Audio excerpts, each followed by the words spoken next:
Convido os irmãos a se colocarem em pé, em reverência à palavra do Senhor, e vamos ler em João, no capítulo 14. Evangelho escrito pelo apóstolo João, capítulo 14. Vou ler do verso 1 até o verso número 15.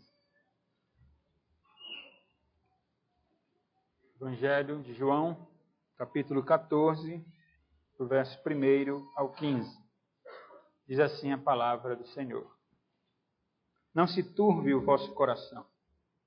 Credes em Deus, crede também em mim. Na casa de meu pai há muitas moradas. Se assim não fora, eu vou-lhe teria dito, pois vou preparar-vos lugar. E quando eu for e vos preparar lugar, voltarei e vos receberei para mim mesmo, para que onde eu estou, estejais vós também. E vós sabeis o caminho para onde eu vou.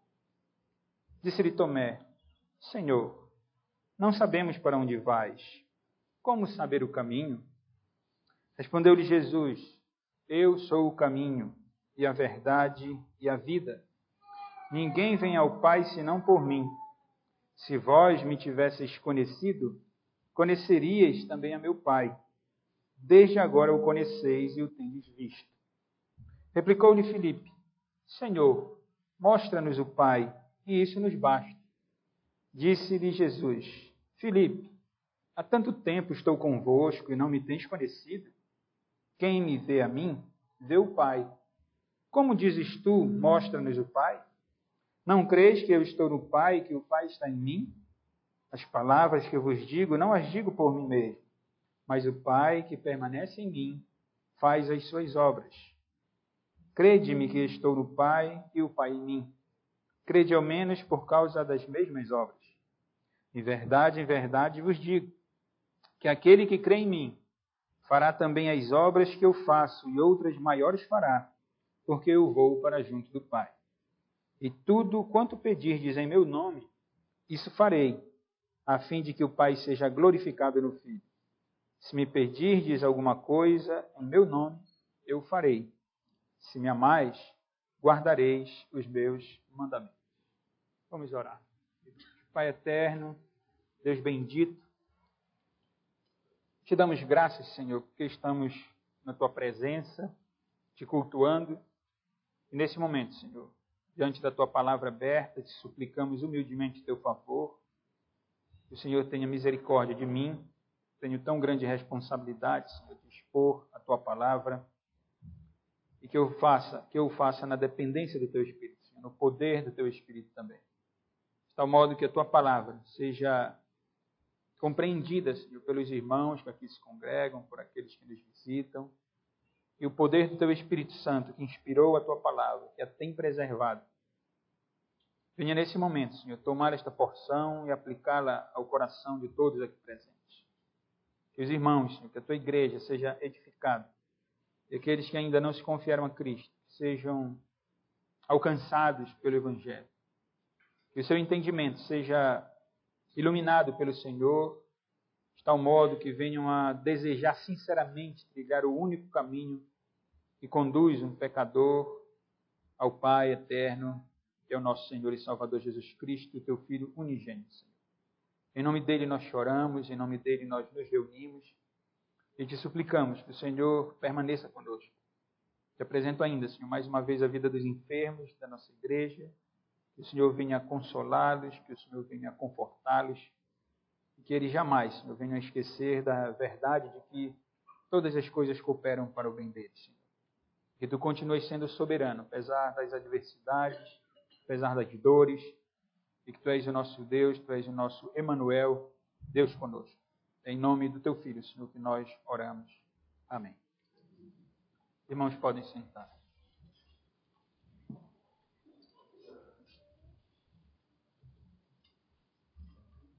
Uma realidade indiscutível é a de que todos, sem exceção, todos nós, como seres humanos, experimentamos angústias e perturbações. Quem nunca se perturbou? por uma razão ou por outra.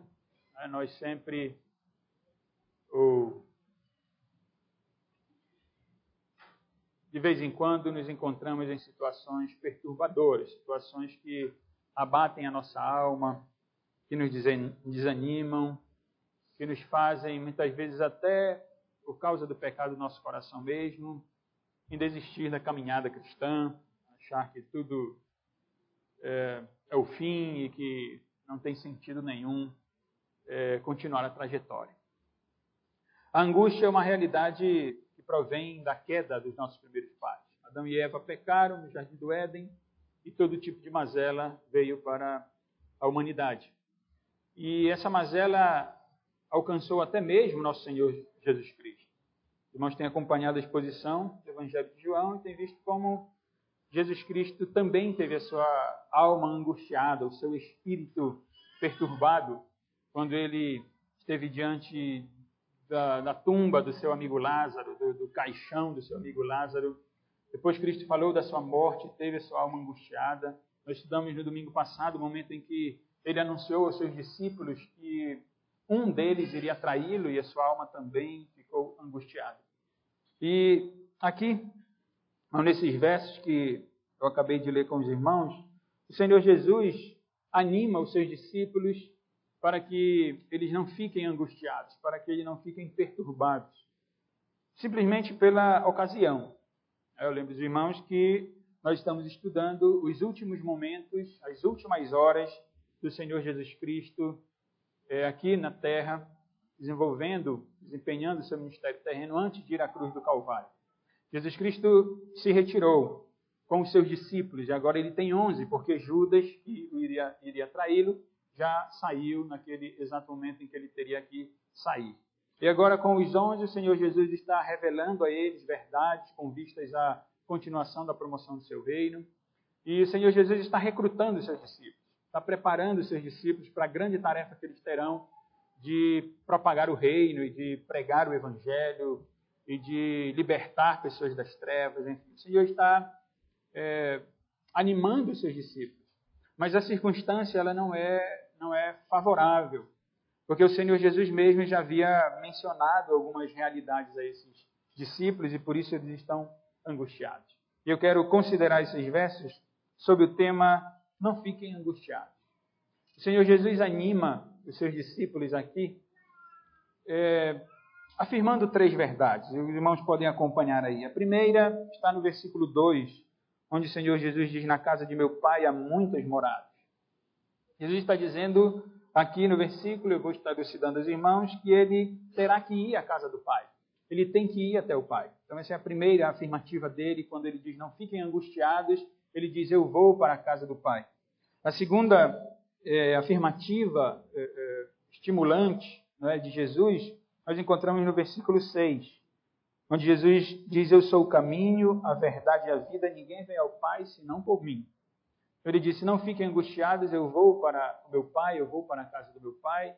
Não fiquem angustiados, porque eu sou o caminho ao Pai. E a terceira afirmativa que anima os discípulos se encontra no versículo 11, onde ele diz, crede-me que estou no Pai e o Pai em mim. Então são essas as 3 afirmativas que Jesus usa aqui nesse sermão. Ele não deixa de estar pregando e anunciando a verdade de Deus. Então ele diz, não fiquem angustiados, eu vou para a casa do meu Pai, eu sou o caminho e eu estou com o Pai. Jesus acalma o coração, irmãos, dos seus discípulos, para que eles não fiquem angustiados, porque as palavras que Jesus havia proferido nos versículos anteriores causam de fato angústia aos discípulos. Os irmãos lembram a ocasião. Jesus Cristo acaba de anunciar que ele irá partir. No capítulo 13, no verso 21, ele havia dito que um dos discípulos iria traí-lo. Então ele não estará com seus discípulos, ele será traído. Eu pedi ao presbítero Célio que lesse os versículos anteriores, final do capítulo 13, onde ainda Jesus afirmou que Pedro iria negá-lo. Então imaginem a circunstância, irmãos. Cristo, que é o Senhor desse grupo, Cristo que é o mestre desse grupo, Cristo que passou 3 anos com eles, vivendo com eles, anunciando a verdade de Deus, proferindo toda a revelação do Pai a eles. Agora ele tem que sair. Ele nem, quando ele disse que teria que ir, Pedro perguntou, não é, para onde o Senhor vai? Jesus disse, olha, Pedro, tu não podes ir para onde eu vou. E Pedro disse, não, eu vou e vou dar a vida pelo Senhor. Jesus disse, olha, eu vou te dizer que tu vais me negar, essa que é a verdade. Então, Jesus vai partir, ninguém sabe para onde ele vai. Um dos discípulos irá traí-lo, eles não sabem quem. Pedro irá negá-lo. Roma está cercando, está fechando o cerco para prender a Jesus.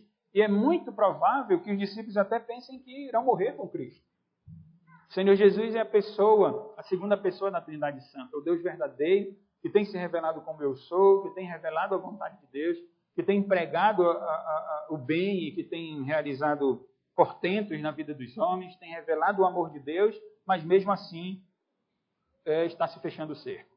Então Jesus irá à cruz, ele tem que ir à cruz, ele já mencionou isso, e então a circunstância é de angústia, é de perturbação. Afinal de contas, quem irá conduzir esses discípulos? Por isso, nos versículos posteriores, que nós vamos estudar no domingo que vem, o Senhor irá prometer o Consolador, o Espírito Santo, o Parácletos, aquele que vai estar junto com os seus discípulos e que vai acompanhar os seus discípulos dia após dia. O Espírito Santo que habita no coração de todo crente. Essa é a circunstância, não é, de angústia. E quem não ficaria angustiado, irmão?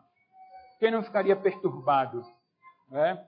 Que me perdoe o pastor Paulo na comparação, é incomparável o momento aqui, mas se os irmãos lembrarem, 5, 6 anos, quando o pastor Paulo tinha que sair da igreja, alguns irmãos ficaram tristes, não é? Pelo carinho e por tudo que ele representa para toda a igreja. Isso é um exemplo que nem deve ser comparado, não é, com Cristo, mas para os irmãos entenderem como os discípulos amam o seu mestre, amam a Jesus Cristo, amam o seu Senhor, querem estar com ele e agora ele tem que ir embora. Essa é a angústia que está presente no coração desses discípulos. E por isso Jesus os anima, dizendo, não se turbe o vosso coração. Credes em Deus, crede também em mim. Quando Jesus diz, vocês creem em Deus e vocês têm que crer em mim também, ele está se colocando na posição do próprio Deus.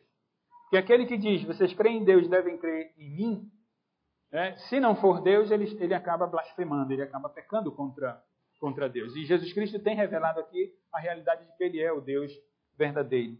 Jesus diz, na casa de meu Pai há muitas moradas. A palavra morada aqui, ela tem o sentido de lugar mesmo. Na tradição judaica, os irmãos sabem que os discípulos são judeus, Cristo é judeu. Na tradição judaica, de acordo com uma literatura escrita por Enoque, havia, na crença judaica, a crença judaica consistia na compreensão de que no céu havia vários lugares, vários compartimentos. Algumas traduções mais antigas trazem até, na casa de meu pai há muitos compartimentos e há muitos quartos. E a crença judaica era essa, de que no céu, o céu seria um local imenso, onde teriam vários compartimentos, e quando alguém morresse, partisse desse mundo, iria ficar ali no seu canto e tudo.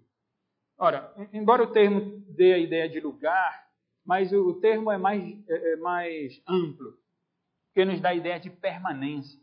O que Cristo está fazendo é consolando os seus discípulos, dizendo que ele irá até o Pai e ele irá preparar ali local de permanência para que os seus discípulos, que agora vão ficar um momento sem ele, pelo menos nessa condição de encarnado, de humilhação humana, Jesus está dizendo, mas eu vou para o meu Pai e eu vou preparar um lugar para vocês, porque ali há vários lugares, ali há uma permanência que são para todos vocês, no caso os 11, que não deixa de ser ânimo para nós também, porque nós também somos seguidores de Cristo, somos seus discípulos. Então Jesus está animando esses homens a que eles permaneçam crendo em Cristo, porque Cristo irá preparar o lugar. Uma observação ainda, alguns pensam que Jesus partiu e ele está preparando o lugar e por isso ele ainda não voltou e que ele retornará apenas quando tudo estiver preparado. Na verdade, não é essa a ideia que Jesus quer passar. Não pode ser, irmãos, porque em Mateus, No capítulo 25, quando Jesus fala acerca do grande julgamento em que ele fará distinção entre os que os servem e os que não servem. Vou ler desde o verso 31. Jesus diz assim: quando vier o Filho do Homem na sua majestade, todos os anjos com ele, então se assentará no trono da sua glória, e todas as nações serão reunidas em sua presença, e ele separará um dos outros, como o pastor separa os cabritos dos cabritos das ovelhas. E porá as ovelhas à sua direita, mas os cabritos à esquerda. Então dirá o rei aos que estiverem à sua direita. E Jesus está mencionando aqui, ele diz: vinde, benditos de meu Pai, entrai na posse do reino que vos está preparado desde a fundação do mundo. Então, o lugar que Cristo diz que irá preparar não pode ser o céu, né, onde nós habitaremos, como se não tivesse preparado ainda. Jesus afirmou que o reino está preparado desde a fundação do mundo, desde antes da fundação do mundo. Quando Jesus diz que ele vai preparar um lugar, ele está falando especificamente da cruz. Ele terá que ir à cruz. Ele tem que ir à morte. Ele veio para morrer. Ele veio para pagar os nossos pecados, para perdoar as nossas iniquidades. Então, quando ele diz, eu vou preparar um lugar para vocês, ele está se referindo à cruz. Ele vai preparar esse local. Ele vai preparar essa situação, não é? Essa permanência. Quando ele morre na cruz do Calvário, então ele nos dá a liberdade de vivermos uma comunhão real com Deus. Se ele não fosse a cruz, se ele não fosse a este local, a essa situação, lugar aqui no sentido mais amplo, nós não teríamos reconciliação com Deus. Nós não teríamos liberdade diante de Deus. Era necessário, portanto, que ele fosse à cruz, morrer na cruz e preparar um lugar para nós. Ainda no ânimo que Jesus dá nessa primeira sentença, ele diz, e quando eu for e vos preparar lugar, voltarei e vos receberei para mim mesmo, para que onde eu estou esteja vós também, vós sabeis o caminho para onde eu vou. O que Jesus está dizendo é, eu vou, mas eu volto. Não se preocupem, não fiquem angustiados. Não deixem que o coração de vocês fiquem perturbados. Eu vou, mas eu volto. Eu só estou indo preparar um lugar para vocês. E este lugar é um lugar de paz, onde vocês não terão mais angústia nenhuma, onde ninguém mais será perseguido, onde eu não serei mais preso, onde vocês não mais me negarão, onde ninguém mais me trairá. É isso que Jesus está dizendo, não é? A isso Cristo se refere quando anima os seus discípulos. O desejo de Jesus, irmãos, de acordo com esses versos, é estar com aqueles a quem ele escolheu. Esses 11 foram escolhidos por ele. Antes, quando Jesus estava dizendo que havia escolhido, ele disse nem todos, né? Nos versos anteriores, nem todos. E João diz, porque ele sabia que um iria trair. Ele sabia quem ele havia escolhido. Jesus está dizendo que ele quer permanecer, que ele quer estar com aqueles a quem ele escolheu, no caso específico aqui dos discípulos, e conosco também. Em suma, Jesus afirma, acalmem-se, vocês sabem o caminho, vocês conhecem o caminho. Só que nesse diálogo, né, Jesus está pregando um sermão, está falando da sua morte, um sermão fúnebre, um sermão fúnebre. Ele está pregando a sua morte. E nessa tentativa, não é, nesse ânimo que Jesus dá, aparece um personagem aqui, que João nos traz, que é Tomé, conhecido nosso. Aquele que parece ser fraco na fé. Tomé faz a pergunta agora, depois da ressurreição ele irá duvidar, os irmãos conhecem a narrativa, ele, enfim, parece ser fraco. Não é como nós, na verdade. Como nós também somos fracos e não compreendemos muitas coisas, e é o que ocorre com Tomé aqui.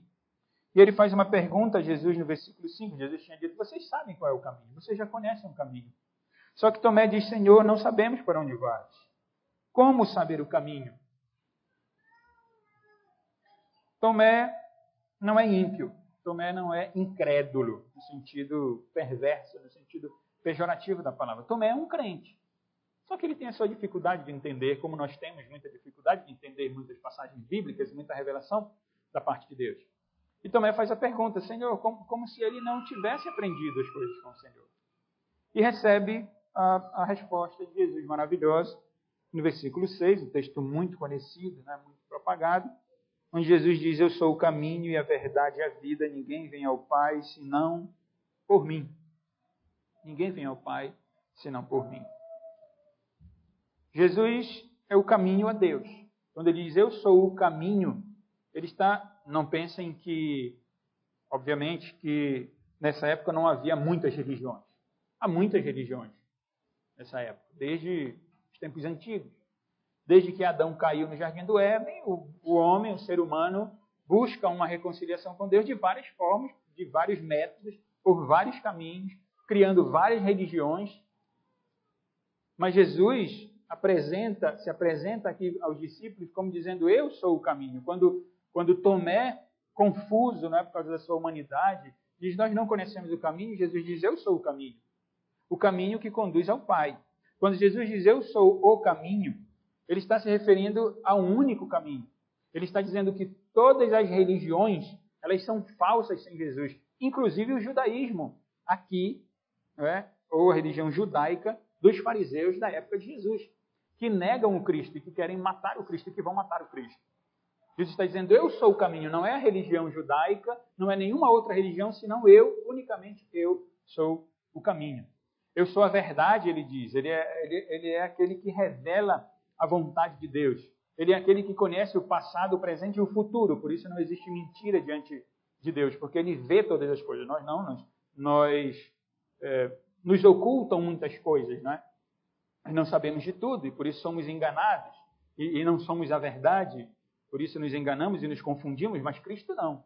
Nada passa desapercebido aos olhos do nosso Senhor Jesus Cristo. E ele sabe todas as coisas, ele revela todas as coisas da parte de Deus. Por isso ele diz, eu sou a verdade. Ele é o caminho, o único caminho a Deus, ele é a verdade que revela o próprio Deus, e ele é a vida que vem do próprio Deus. O apóstolo João começou o seu evangelho falando acerca da vida, né, que a vida veio por meio de Jesus Cristo. Então ele é o único caminho, ele é aquele que revela o Pai às pessoas. E porque ele revela o Pai, porque ele é o caminho, porque ele é a verdade, porque ele é a vida, então ele revela o próprio Deus. E aquele que o vê, vê o próprio Deus. Por isso ele diz a Filipe, né? Porque Filipe também, aqui sinceramente, né, diz a Jesus no verso 8, Senhor, mostra-nos o Pai e isso nos basta. Percebam que o que Jesus afirma parece provocar os discípulos. A religião cristã, a religião verdadeira, genuinamente cristã, que se confia unicamente em Cristo, ela é uma religião que exige de nós uma reflexão. A cada verdade, a cada frase dentro da Escritura Sagrada, a cada detalhe revelado por Cristo, exige daqueles que o seguem uma reflexão. Não basta apenas ouvir e deixar por isso mesmo. O cristianismo não é uma religião que você aprende apenas ouvindo, e aí me lembro agora do texto de Tiago, irmão de Jesus Cristo, quando diz que devemos ser operosos praticantes e não ouvintes negligentes, né, da doutrina, do Evangelho. E é por isso que os discípulos aqui questionam, é por isso que os discípulos indagam ao Senhor Jesus, não de forma ímpia, não de forma perversa, mas de forma humilde, demonstrando mesmo toda a sua incompreensão e fazendo a pergunta a Cristo, o que fazia com que Jesus cada vez mais revelasse a sua vontade, explicasse todos os detalhes para que eles viessem a crescer e ser então treinados para a grande obra que eles tinham, como eu já disse, de dar continuidade à propagação do reino. E Jesus ainda diz a Filipe no verso 9, quem me vê a mim, vê o Pai. Como dizes tu, mostra-nos o Pai. Nós já vimos vários versículos aqui, versículos 9 e 10 aqui que eu estou lendo com os irmãos. No capítulo 1, no versículo 14, João disse que quando Cristo encarnou, foi visto a glória como unigênito do Pai, é o único com o Pai, a glória do Pai de fato. No capítulo 12, no versículo 45, Jesus já havia dito, quem me vê a mim, vê aquele que me enviou. Então essa é a realidade de que aquele que vê a Cristo vê o Pai. E essa visão não consiste, assim como eu disse, que a audição não consiste apenas na questão externa de ouvir, mas de refletir, de analisar e que a palavra permaneça em nós. Do mesmo modo, é a visão da pessoa de Cristo. Cristo está falando, obviamente, de forma literal ali, eles estão diante de Cristo, E para nós ele fala ainda da realidade espiritual também, porque nós vivemos pela fé nas páginas da Bíblia Sagrada. Ele diz: quem me vê, vê o meu Pai. E aí Jesus avança um pouco nessa realidade, irmãos, quando nós nos deparamos com o versículo 12, que ele diz: em verdade, vos digo que aquele que crê em mim, fará também as obras que eu faço, e outras maiores fará, porque eu vou para junto do Pai. Eu não sei por qual razão muitos cristãos e até evangélicos pegam esse versículo para meio pentecostal principalmente, para enfatizar os portentos do nosso Senhor Jesus Cristo. Como se Jesus estivesse ensinando: olha, aquele que crê em mim fará obras maiores do que as que eu fiz. E aí eles interpretam obras como se fossem os milagres de Cristo, como se fosse expulsar demônios, como se fosse curar enfermos, multiplicar alimento, ressuscitar mortos. Ora, mas a palavra traduzida como obras aqui, do grego é ergon. Ergon é trabalho. Obra aqui é trabalho. E o que não falta no Evangelho de João é exemplos do trabalho de Cristo. Ele disse: o meu Pai trabalha até agora e eu trabalho também. As obras aqui podem até significar os seus portentos. Mas pelo contexto parece ser muito mais a própria vida do Senhor Jesus Cristo. Como exemplo de perfeição, como exemplo de humildade, como exemplo de serviço. No capítulo anterior, nós lemos o início do capítulo ele dando um exemplo aos discípulos acerca do serviço e da humilhação dele. Vocês me chamam de mestre e de Senhor, fazem bem, porque eu sou. Eu, mestre e Senhor, lavei os pés de vocês, assim vocês devem andar também. Assim vocês devem fazer também. Vocês devem lavar os pés uns dos outros. Porque o servo não é maior do que o seu Senhor. Se eu, sendo Senhor, fiz isso, vocês devem fazer isso também. A perfeição, a obra. Tanto que Jesus aqui afirma: eu estou com o Pai. Vocês creem no Pai? Creem em mim. Creem em mim pelas mesmas obras. Porque as obras que o Pai faz, ele as faz em mim. Ele e o Pai são um. E as obras são feitas por ele, por Cristo. Então, obra aqui parece muito mais significar a própria conduta, a própria vivência, a vida de Cristo mesmo, o que ele vem realizando, não apenas os milagres, penso até que menos, mas muito mais a sua conduta. Os milagres são partes do seu ministério terreno. João não menciona muito isso, mas se irmãos forem ler o Evangelho de Marcos, que é mais sucinto, é comum ver que Jesus ia de um lugar a outro e ia pregando. Ele chegava e ia pregando. Ele chegava e ia pregando. Ele curava enfermos, mas ele pregava. Ia à sinagoga para ensinar, para pregar, para testemunhar. Ele se submeteu a toda a lei de Deus. Ele ia contra a hipocrisia, ele ia contra a mentira. E ele é sempre a favor da verdade, porque ele é a verdade. Ele não queria que ninguém colocasse outro caminho em direção a Deus, senão ele mesmo, porque ele é o caminho, como ele já mencionou aqui. Então, as obras de Cristo são umas obras consistem em obras de santidade, consistem em obras de obediência a Deus. E se nós compreendermos assim, nós não teremos nenhum problema. Quando Jesus diz: vocês farão obras iguais às minhas e maiores que as minhas, sem querer desconsiderar aqui a Cristo, mas Cristo viveu neste mundo 3 anos. Quantos anos você tem? Não é? Então, se você vive uma vida de comunhão com o Senhor, nesse sentido que eu estou especificando, você já tem feito mais obras que Cristo. Mais obras que Cristo. Eu estou mencionando numa analogia quantitativa, não é? Qualitativa, jamais. Porque Cristo fez tudo muito perfeito. Mas nesse sentido, nós temos essa motivação, e os discípulos teriam essa motivação, de que vocês vão fazer obras maiores que a minha. Para sair de nós e para os próprios discípulos. Os discípulos dariam continuidade ao reino de Cristo. Eles passariam muito mais do que 3 anos pregando e evangelizando e convertendo pessoas e libertando escravos, ressuscitando mortos espirituais, ressuscitariam mortos físicos também, mas principalmente mortos espirituais seriam ressurretos pelo poder do Espírito Santo que estaria nos apóstolos. Então Cristo faz menção a essa realidade, irmãos. Por que eu digo isso? Porque as obras daqueles que vivem com Deus, que são as obras de Cristo, elas contrastam com as obras daqueles que vivem em trevas espirituais. No capítulo 3, só para que os irmãos visualizem, né, esse raciocínio. No capítulo 3, no verso 19, nós lemos que a luz veio ao mundo e os homens amaram mais as trevas do que a luz, porque as suas obras eram más. Vejam, essas são as obras dos ímpios. Pois todo aquele que pratica o mal aborrece a luz e não se chega para a luz, a fim de não serem arguidas as suas obras. Ergon, trabalho, prática. Quem pratica a verdade aproxima-se da luz, a fim de que as suas obras sejam manifestas, porque feitas em Deus. Obras são os feitos, a vivência cristã. Por isso, na primeira epístola, mesmo apóstolo, mesmo evangelista, escreve ora a mensagem que da parte dele temos ouvido e vos anunciamos esta, que Deus é luz e não há nele treva nenhuma.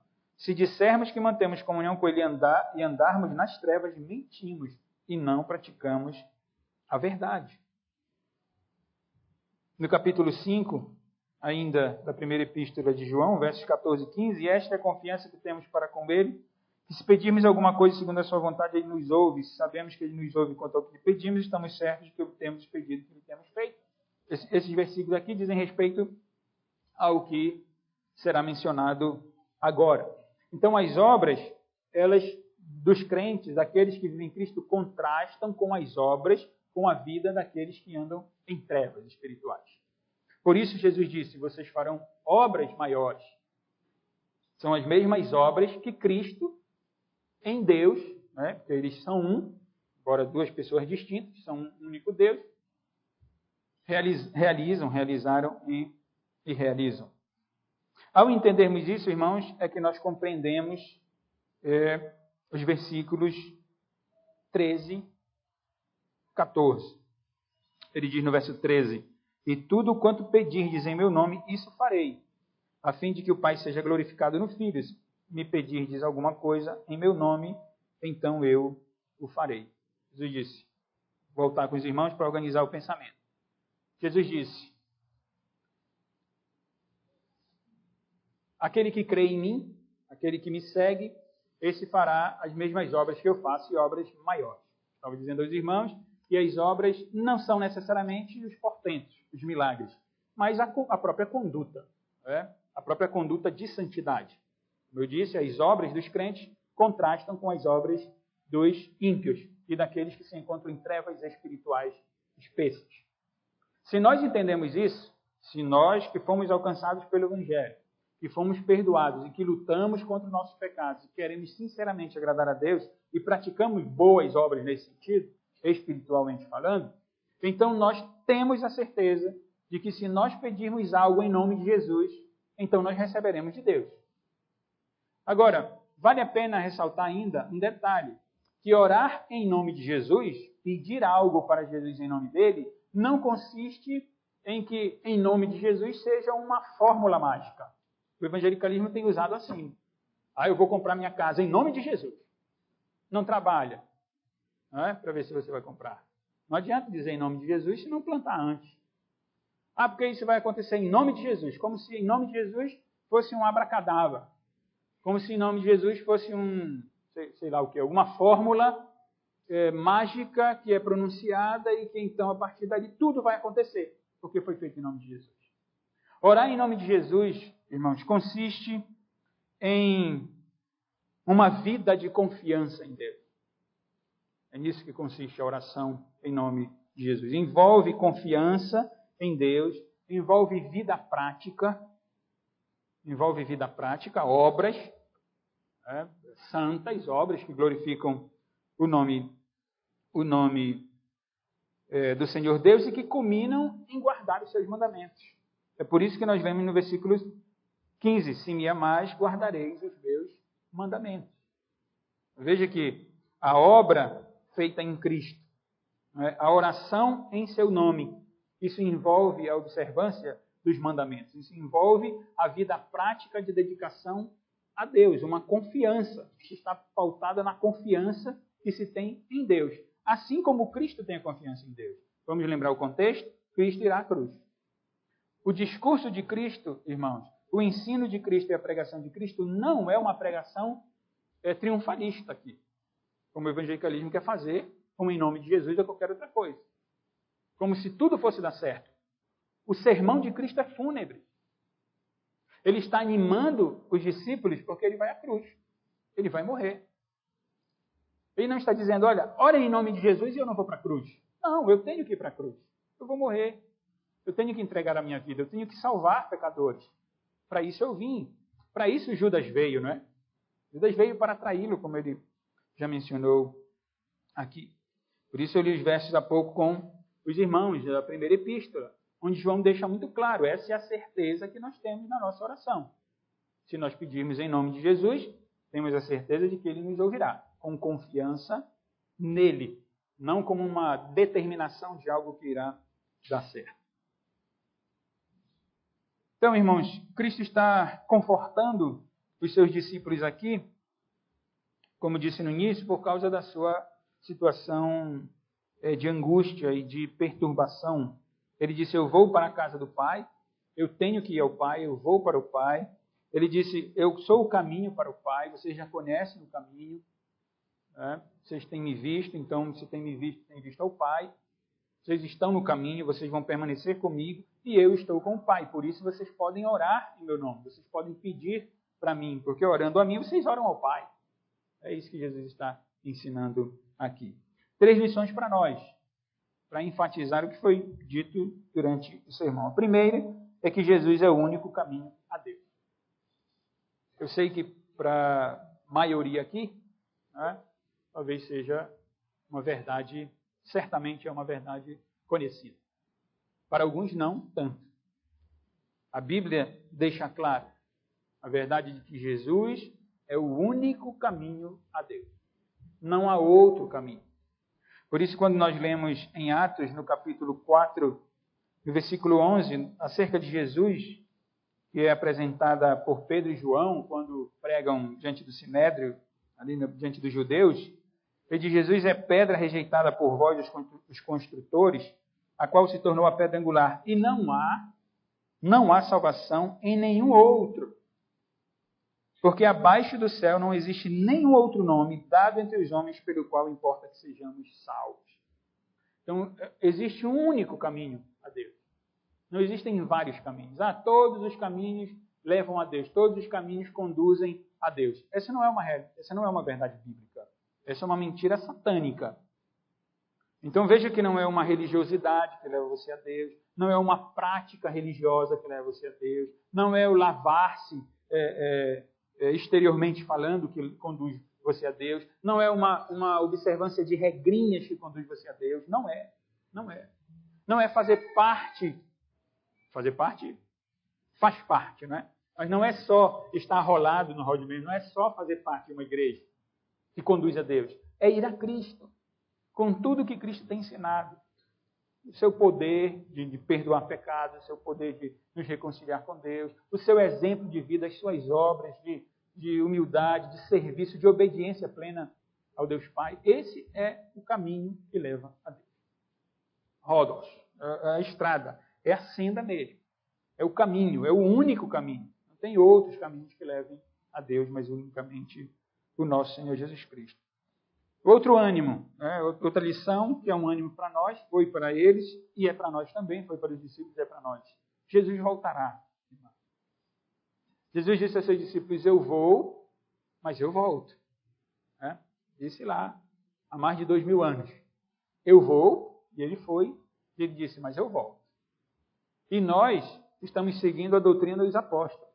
E nós estamos na mesma esperança dos apóstolos. Aguardamos a vinda do nosso Senhor e Salvador, Jesus Cristo. Ele foi para o Pai, tinha que ir mesmo, por meio da morte. Se Deus quisesse, teria enviado o seu Filho Jesus Cristo, num dia só, ensinava tudo, depois ele voltava, e pronto, estava tudo realizado. Mas não foi assim que Deus realizou. Deus realizou que ele encarnasse, que ele viesse da Virgem Maria pecadora, mas era virgem, que viesse da Virgem Maria, que ele sofresse a rejeição dos seus irmãos em casa, que quando iniciasse seu ministério terreno fosse humilhado diante dos judeus, que ele fosse traído por Judas, que fosse a cruz do Calvário, que morresse. Né? Era plano de Deus. Deus idealizou assim. E ele veio para obedecer. Ele veio, tinha que passar assim. A forma pela qual ele voltaria ao Pai era essa. Ele encarnou, porque quis assim fazer. Encarnou, voltou ao Pai. Mas ele disse, eu vou voltar. Eu vou, mas eu volto. E essa lição permanece para nós. Né? Jesus voltará, irmãos, e voltará para nos levarmos com ele.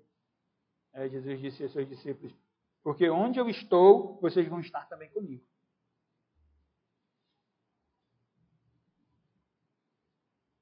O início do livro de Atos, né, nos traz essa verdade. Capítulo 1 do livro de Atos, verso 9, ditas estas palavras, foi Jesus elevado às alturas, à vista deles, e uma nuvem o encobriu dos seus olhos. E estando eles com os olhos fitos no céu, enquanto Jesus subia, eis que 2 varões vestidos de branco se puseram ao lado deles e lhes disseram, varões galileus, por que estáis olhando para as alturas? Esse Jesus que dentre vós foi assunto ao céu, virá do modo como viste subir. É a esperança, não é nossa. É que nós vamos para o céu com o Senhor Jesus Cristo. Nós vamos para junto de Deus Pai com o nosso Senhor Jesus Cristo. Essa é a esperança, porque se não for essa, meu irmão, o que é que nós estamos fazendo nesse mundo aqui? O pastor Paulo uma vez disse para mim lá no seminário, rapaz, se eu não fosse crente, eu ia ser hippie. Não sentido nenhum a vida. Eu ia viver aí todo dia, fazia meu negocinho, vendia, e não tem razão nenhuma a vida. Mas nós temos uma razão, nós temos uma esperança. Nós estamos aguardando Cristo voltar. E ele vem com todo o poder, nas nuvens, com toda a glória, não mais humilhado. Mas ele vem com todo o poder. Né? Para então dizer a nós o que ele disse aos discípulos em Mateus 25. Vinde, benditos de meu Pai. Né? Vocês podem entrar agora no reino preparado desde antes da fundação do mundo para vocês. Essa é a nossa esperança, essa é a nossa alegria. E para concluir, irmãos, esse foi o tema do sermão, eu concluo com essa lição. Não fiquem angustiados. Que não fiquemos angustiados. É a nossa caminhada, peregrinação na fé. Eu sei, por experiência própria, que na hora da angústia, a gente não quer ouvir muita coisa. Por mais que tenhamos ouvido durante muitos anos todas essas verdades bíblicas, nós nos angustiamos. Por quê? Por causa da nossa natureza pecaminosa. Quando nós estamos passando por lutas, tribulações e adversidades da vida, nós focamos nas tribulações e nas adversidades. É necessário que o Espírito Santo venha e venha quebrantar o nosso coração para então ouvirmos de fato a verdade de que o Senhor está conosco, de que Deus nos consola, e de que Ele não nos consola apenas para essa vida, mas para a realidade de que Ele irá voltar. Então a lição é: acalmemos o nosso coração. Vamos em oração, não é? Jesus disse: vocês vão poder orar em meu nome e vão pedir e eu vou atender a oração de vocês. De acordo com a vontade dele, como Cristo também deixou o exemplo. Vai deixar ainda, porque vamos chegar ainda na sua oração do Getsemane. Devemos acalmar o nosso coração, irmãos, porque a nossa confiança não está nas coisas deste mundo. E nem pode estar. Nem nas coisas deste mundo e nem neste mundo.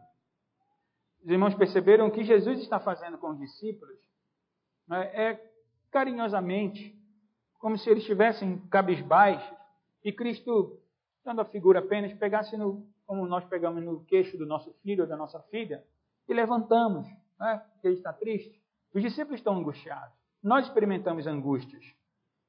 Não as mesmas aqui, não as mesmas daqui, do perder mestre, mas a enfermidade nos acomete, a crise financeira nos acomete, a perda de um ente querido nos acomete.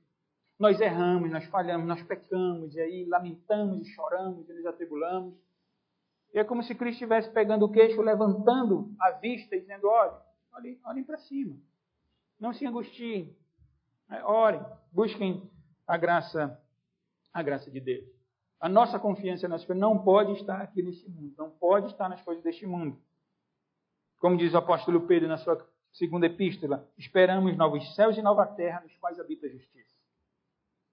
Eu não conheço a sua vida, né? Eu não sei o que você está passando, eu não conheço as suas lutas, eu não conheço as suas angústias, os seus medos, mas Cristo conhece.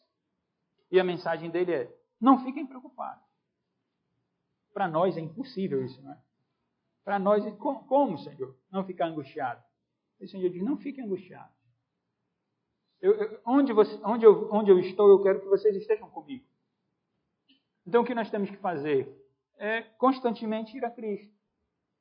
Nós que já entregamos a nossa vida um dia nas mãos de Cristo, constantemente devemos fazer isso.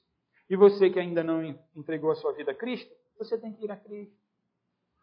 Se está turbulenta a vida, se tem angústia, se tem tribulação, que tem, certamente, né? Cristo é o caminho a Deus. Cristo é a paz que vem de Deus. Ele dirá, nos versículos posteriores, no verso 18, ele vai dizer: não vos deixarei órfãos, voltarei para vós outros.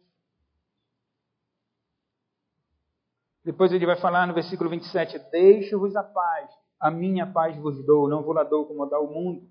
Não se turbe o vosso coração, nem se atemorize. A paz que Cristo quer dar, só Ele pode dar. Em nenhum outro lugar você vai encontrar uma paz. A paz que é não só um estado de espírito, mas é um local também, é o céu. E o céu é estar com o Senhor também, porque nós já usufruímos dessa realidade. Então, a mensagem, de forma resumida, o tema é: não fiquem angustiados. Não fiquem angustiados. Onde o Senhor está, Ele quer que nós estejamos também. Que Deus nos abençoe. Vamos ficar de pé. Eu vou pedir ao presbítero Zoênio que escolha um hino, um cântico. Vamos louvar ao Senhor. Enquanto louvamos, eu convido os presbíteros a virem à frente. Convido o pastor Armando também para administrarmos a Santa Ceia.